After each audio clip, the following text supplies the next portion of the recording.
আসসালামু আলাইকুম। কুকিং হাউসে সবাইকে স্বাগতম। সবচাইতে বেশি স্বাদের ব্রয়লার মুরগির মাংসের একটি মজাদার রেসিপি নিয়ে চলে এলাম। ব্রয়লার মুরগির মাংস আমরা বিভিন্নভাবে রান্না করে থাকি।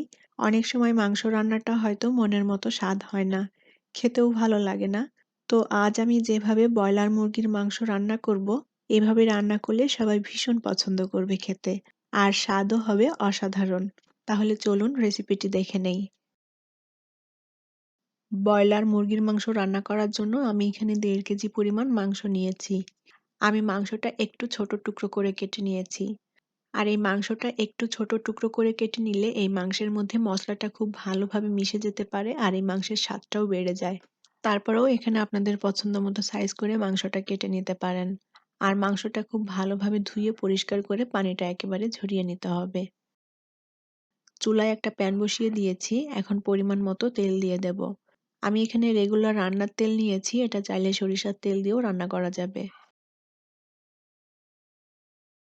এখন এর মধ্যে দিয়ে দেব ৩ টেবিল চামচ পরিমাণ পেঁয়াজ বাটা।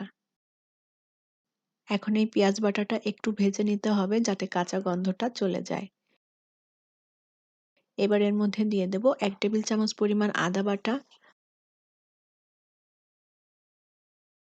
আর দিয়ে দেব ১ টেবিল চামচ পরিমাণ রসুন বাটা। এবার এই পেঁয়াজ, আদা, রসুনটা একটু ভালোভাবে ভেজে নেব যাতে করে এর কাঁচা গন্ধটা চলে যায়।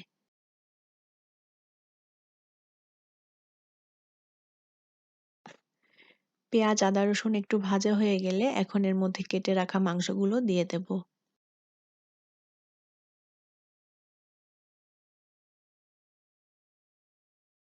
এখন ভালোভাবে নেড়েচেড়ে আমি মাংসটা ৩-৪ মিনিট মতো ভেজে নেব। আর প্রথমে পেঁয়াজ, আদা, রসুনের সাথে মাংসটা এভাবে একটু ভেজে নিলে এই মাংসের স্বাদটা কিন্তু অনেক ভালো লাগে আর মাংসতে খুব সুন্দর একটা ফ্লেভার আসে। আমি ৪ মিনিটের মতো মাংসটাকে ভালোভাবে নেড়েচেড়ে ভেজে নিয়েছি। এখন এর মধ্যে দিয়ে দেব তেজপাতা। তেজপাতাগুলো ছোট টুকরো করে নিয়েছি। এবার দিয়ে দেব ১ কাপ পরিমাণ পেঁয়াজ কুচি। আর এই ব্রয়লার মুরগির মাংসেতে পেঁয়াজের পরিমাণটা একটু বেশি দিলে খেতে ভালো লাগবে। আবারও ভালোভাবে নেড়েচেড়ে পেঁয়াজ এবং মাংসটা একসাথে মিশিয়ে দেব।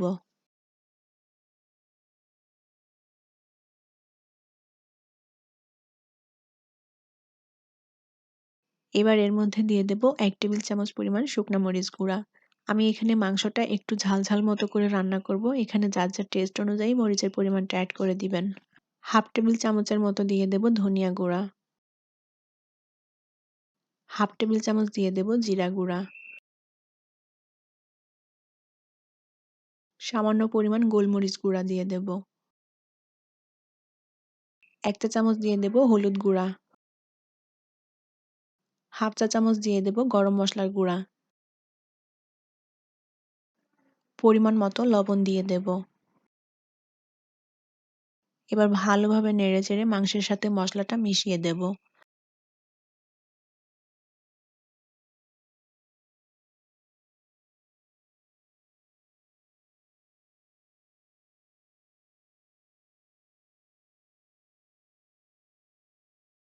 এবার ঢাকনা দিয়ে ঢেকে আমি মাংসটা রান্না করে নেব।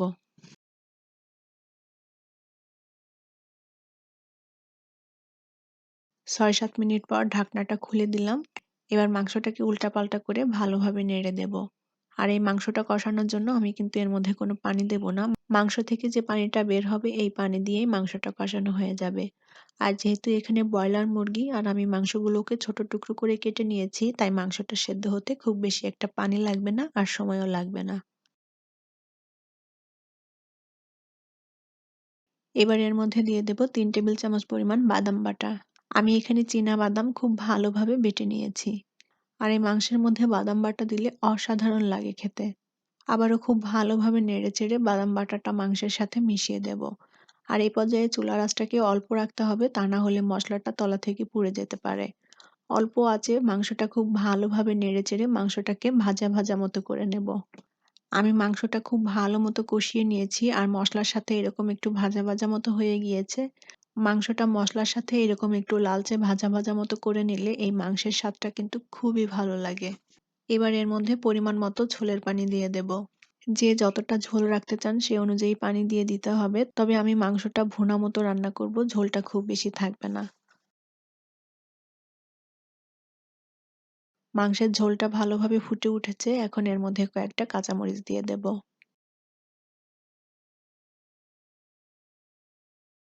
আর দিয়ে দেব ১ চা চামচ পরিমাণ ভাজা জিরা গুঁড়া।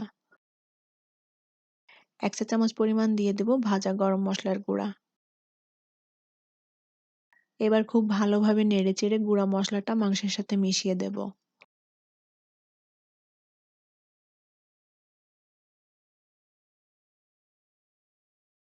এখন এর মধ্যে দিয়ে দেব ধনিয়া পাতা কুচি। ধনিয়া পাতা দিয়ে খুব ভালোভাবে নেড়েচেড়ে মাংসের সাথে মিশিয়ে দেব। আর মাংসের মধ্যে ধনিয়া পাতা কুচি দিলে খুব সুন্দর একটা ফ্লেভার আসে আর খেতে খুবই ভালো লাগে। তবে কেউ না দিতে চাইলে বাদ দিতে পারেন।